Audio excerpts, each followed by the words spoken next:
Hello बच्चों, तो last class में हमने पर्सनालिटी डिसऑर्डर के फर्स्ट क्लस्टर के बारे में पढ़ा था। तो आइए सेकंड क्लस्टर को शुरू करते हैं। तो लास्ट क्लास में हमने फर्स्ट क्लस्टर में बहुत सारी चीज़ें पढ़ी थी। तो अब हम सेकंड क्लस्टर शुरू करते हैं, दैट इज़ क्लस्टर बी, जिसमें हम सबसे पहले एंटी सोशल पर्सनालिटी डिसऑर्डर के बारे में पढ़ेंगे। तो जैसे कि आप देख सकते हैं कि anti social personality as the name suggest कि ये जो पर्सनालिटी होती है, ये पर्सनालिटी हमारे इररिस्पॉन्सिबल या फिर एंटी सोशल बिहेवियर को दिखाता है। यानी कि ऐसा बिहेवियर जो कि हमारे सोसाइटी में अनएक्सेप्टेबल है या फिर नहीं जो है उसके अकॉर्डिंग चलता है, हमारी सोसाइटी के अकॉर्डिंग जो नहीं चलता है उसको हम एंटी सोशल पर्सनालिटी कहते हैं। यूजुअली एंटी सोशल पर्सनालिटी में बच्चों आपको जिस तरीके के पर्सनालिटी वाले लोग दिखेंगे वो यूजुअली साइकोपाथ्स कहलाते हैं। जैसे कि multiple times of murder, multiple crimes इन्होंने ऑलरेडी कर रखे हैं, इस तरह के पर्सनालिटी आपको usually anti social personality disorder में दिखाई देंगे। तो इसीलिए इनको इररिस्पॉन्सिबल या फिर एंटी सोशल बिहेवियर वाले लोग बोला गया है, और for this reason only we classify them under anti social personality disorder. तो आई होप आपको ये डेफिनेशन समझ में आया है। तो आइए बढ़ते हैं क्लिनिकल फीचर्स की तरफ। तो क्लिनिकल फीचर में सबसे पहले आता है that is self centred. Self centred का मतलब क्या होता है? सेल्फ सेंटर्ड का मतलब होता है that they are only concerned about themselves. उनको सिर्फ अपने बारे में ही कंसर्न है, वो सिर्फ अपने बारे में ही सोचते हैं और अपने तक ही चीजों को रखते हैं। Second point is disregard to social norms. Disregard to social norms का मतलब क्या है? हमारी सोसाइटी ने जिस तरह के रूल्स एंड रेगुलेशंस बना के रखे हैं, उन रूल्स एंड रेगुलेशंस को इस तरह के लोग यूजुअली फॉलो नहीं कर पाते हैं, तो इसीलिए इनका ये डिसरिगार्ड होता है। डिसरिगार्ड का मतलब क्या है? That they are not following the rules made by the society. समझ में आ गई बात?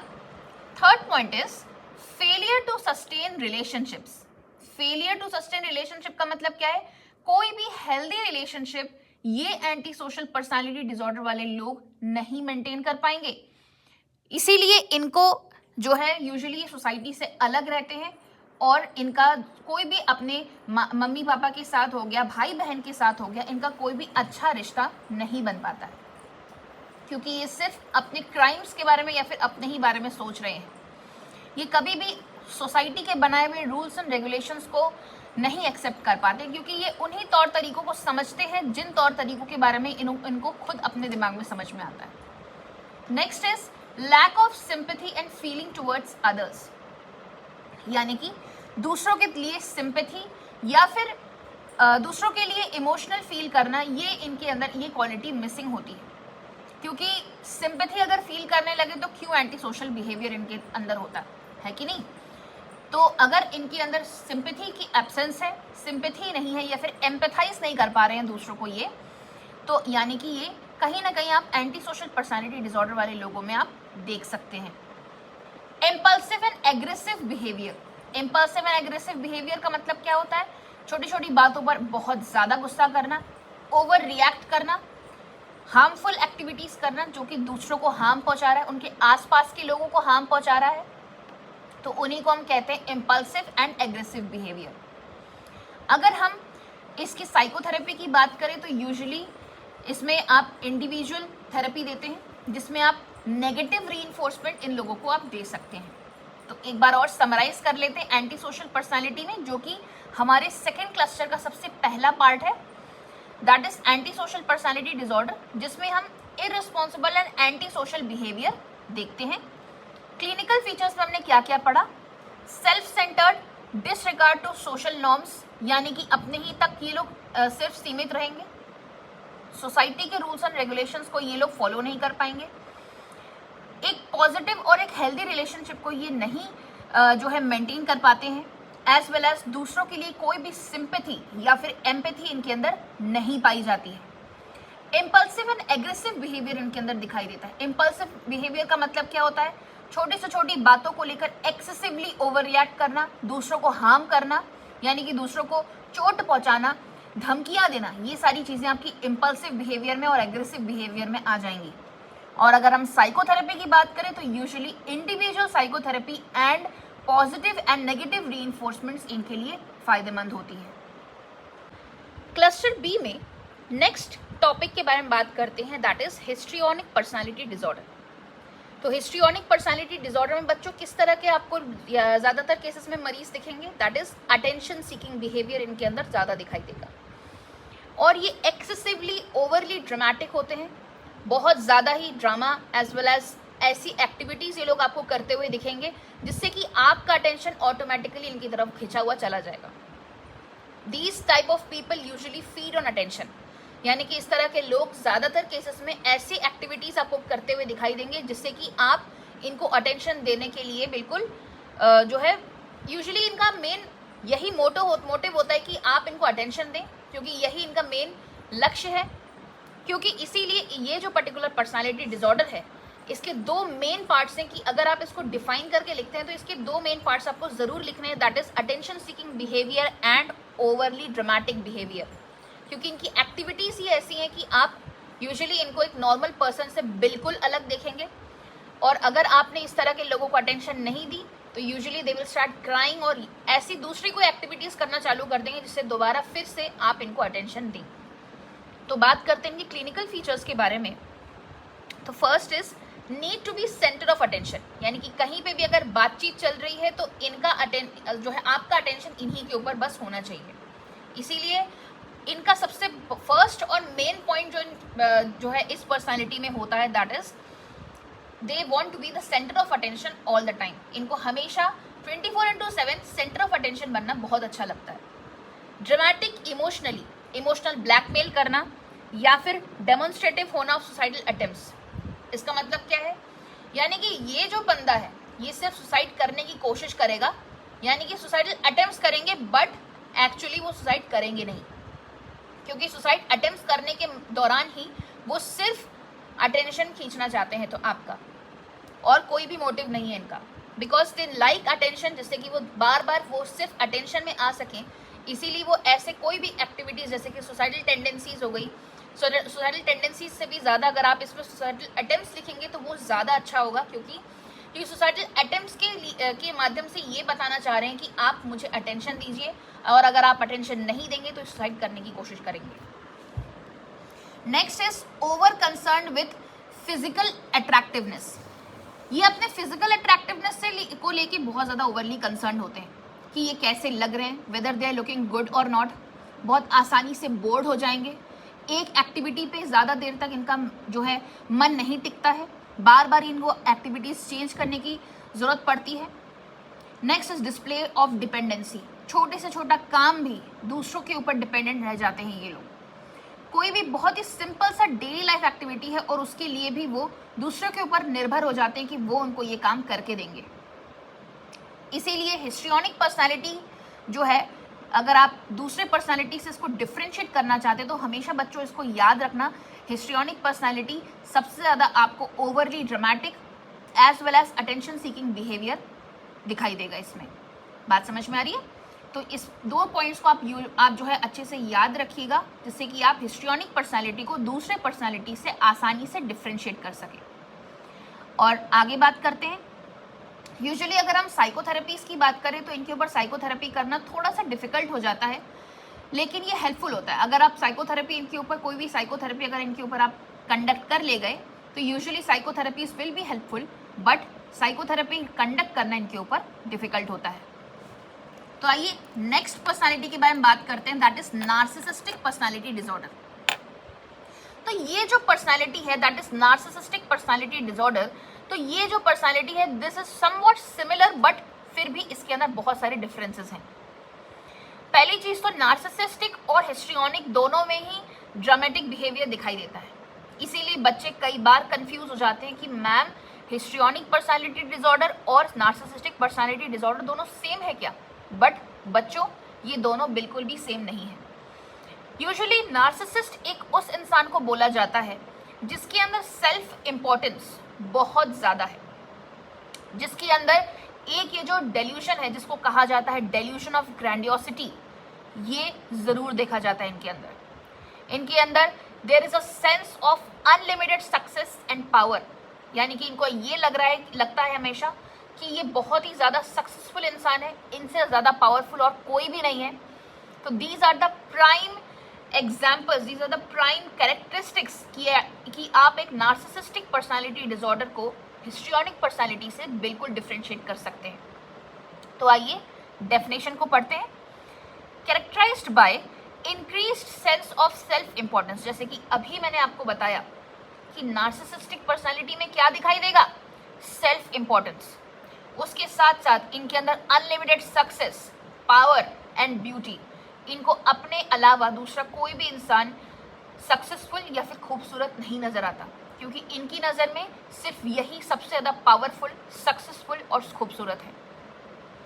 ओके, बात करते हैं क्लिनिकल फीचर्स के बारे में। जो जैसे कि मैंने बताया कि नार्सिसिस्टिक पर्सनालिटी डिसऑर्डर में जो डेल्यूजन दिखाई देता है that is delusion of grandiosity.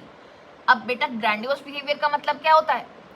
Grandiose behaviour का मतलब ये होता है कि अगर हम ये सोच रहे हैं कि हम ही सबसे ज़्यादा पावरफुल है, हम ही सबसे ज़्यादा सक्सेसफुल है, हमारा कोई कंपटीशन नहीं है, उसको कहा जाता है ग्रैंडियोस बिहेवियर। और इसी चीज़ का अगर डेल्यूजन हो जाता है तो डेल्यूजन का मतलब क्या होता है बेटा? Delusion means false fixed belief. तो अगर ग्रैंडियोसिटी का फॉल्स फिक्स्ड बिलीफ है then that will be known as delusion of grandiosity. समझ में आ रही बात? Next is attention seeking. तो अभी जब हमने हिस्ट्रियोनिक पर्सनालिटी डिसऑर्डर पढ़ा तब भी मैंने आपको क्या बताया कि इनके अंदर क्या है, अटेंशन सीकिंग बिहेवियर है। तो सेम यही कैरेक्टरिस्टिक भी नार्सिसिस्टिक पर्सनालिटी में भी दिखाई देगा। But again I am saying बच्चों प्लीज आप कंफ्यूज मत होना। अटेंशन सीकिंग बिहेवियर होने का मतलब ये नहीं है कि सेम कैरेक्टरिस्टिक्स नार्सिसिस्टिक पर्सनालिटी में भी दिखेंगे। ये सिर्फ अटेंशन सीकिंग इसलिए है जिससे कि लोग इनको अटेंशन दे और इन्हीं को देखें। ये अपने आसपास अपने किसी भी कंपेटिटर को नहीं सहन कर पाते। यूजुअली इस तरह के लोगों में आपको एम्पैथी और सिंपैथी दोनों ही नहीं दिखाई देगी। उसके साथ साथ jealousy as well as exploitative behaviour बहुत ज़्यादा दिखाई देगा। What do you mean by exploitative behaviour? Exploitative behaviour का मतलब होता है कि जब हम दूसरों को बस यूज़ कर रहे हैं और इन रिटर्न हम उनके लिए कुछ भी नहीं कर रहे हैं तो उसको कहा जाता है एक्सप्लॉइटेटिव बिहेवियर।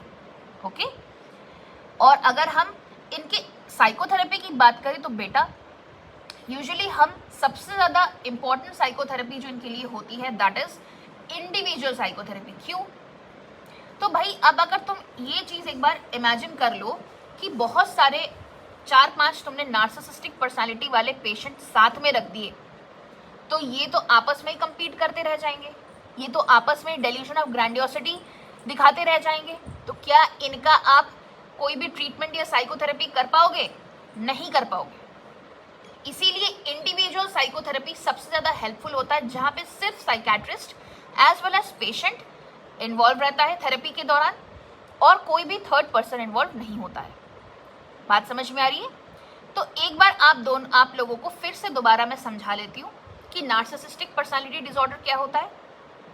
तो नार्सिसिस्टिक पर्सनालिटी डिसऑर्डर का मतलब होता है एक ऐसा इंसान, एक ऐसी पर्सनालिटी के साथ जिसके अंदर सेल्फ इंपॉर्टेंस बहुत ज़्यादा है, जो ऐसी चीज़ें फैंटेसाइज करता है कि उसके अंदर बहुत ज़्यादा सक्सेस है, वो सबसे ज़्यादा पावरफुल है, उसका लिंक बहुत बड़े बड़े लोगों के साथ है, तो उसको हम कहते हैं नार्सिसिस्ट। इस बात समझ में आ रही है?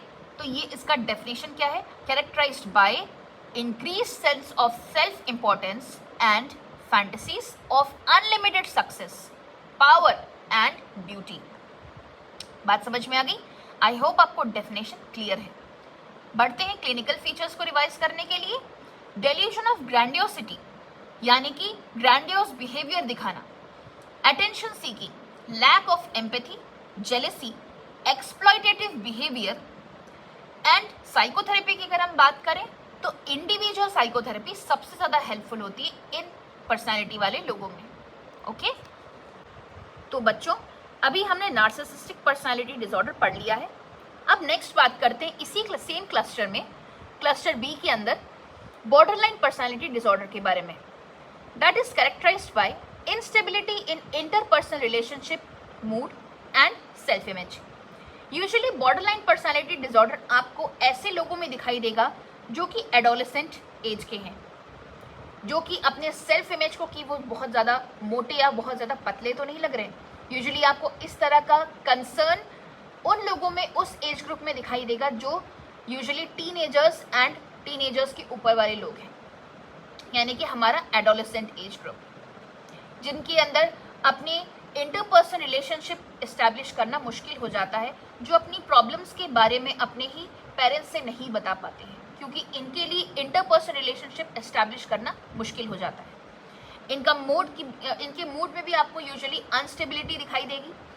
इनके अंदर भी आपको impulsive as well as irresponsible behaviour दिखाई देगा। साथ ही साथ अगर इनके मन की चीज़ें नहीं होती हैं तो यूजुअली आपको ये बहुत ही ज़्यादा सेल्फ डिस्ट्रक्टिव बिहेवियर में दिखेंगे।